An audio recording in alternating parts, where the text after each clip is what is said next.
রাজধানীর শাহজাহানপুরে পানির পাইপে পড়ে শিশু জিহাদের মৃত্যুতে 4 জনকে 10 বছর করে কারাদণ্ড এবং 2 লাখ টাকা করে জরিমানা করেছে আদালত। অনাদায়ে আরও 2 মাসের কারাদণ্ডের আদেশ দেওয়া হয়েছে।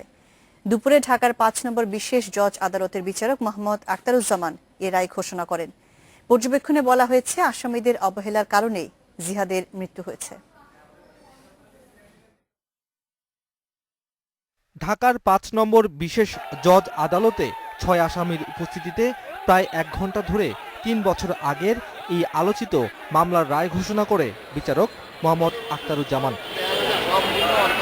এ সময় এজলাসে উপস্থিত ছিলেন শিশু জিহাদের বাবা ও স্বজনেরা।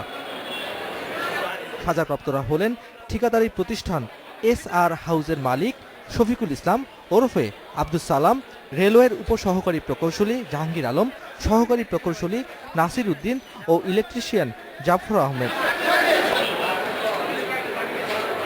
খালাস দেওয়া হয়েছে সহকারী প্রকৌশলী সাইফুল ইসলাম ও দীপক কুমার ভৌমিককে। আমরা জাজমেন্টের মাধ্যমে যে আমরা আমাদের দায়িত্বে যদি আমরা কেউ অবহেলা করি, আমরা আইনের ঊর্ধ্বে থাকতে পারবো না, এবং আমরা সরকারি কর্মকর্তা হই, আমরা সরকারি পাবলিক হই, যেই হই না কেন আমরা আইনের বাইরে থাকতে পারবো না। 10 বছরের সাজা দিয়েছে, সর্বোচ্চ সাজা এটা, আর প্রত্যেককে 2 লক্ষ টাকা করে জরিমানা করেছে।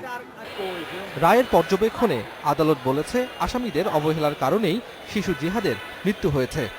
জাজমেন্টে একপাক্ষিকভাবে কেবলমাত্র কিছুমাত্র দোষ ত্রুটির কথা উল্লেখ করেছেন, বাট প্রসিকিউশন থেকে যে সাক্ষীগুলো দেওয়া হয়েছে, এই সাক্ষীর ক্ষেত্রে আদার্স যে বিষয়গুলো সেগুলো কোনোভাবে বিস্তারিত বিবরণ দেওয়া হয়নি।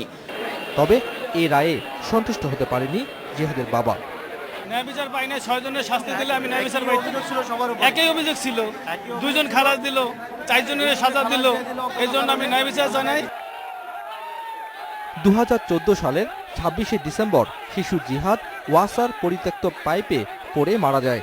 এ ঘটনায় জিহাদের বাবা নাসির উদ্দিন ফকির 2014 সালের 27শে ডিসেম্বর মামলা করেন। Abdullah Rafi, independent news, Dhaka.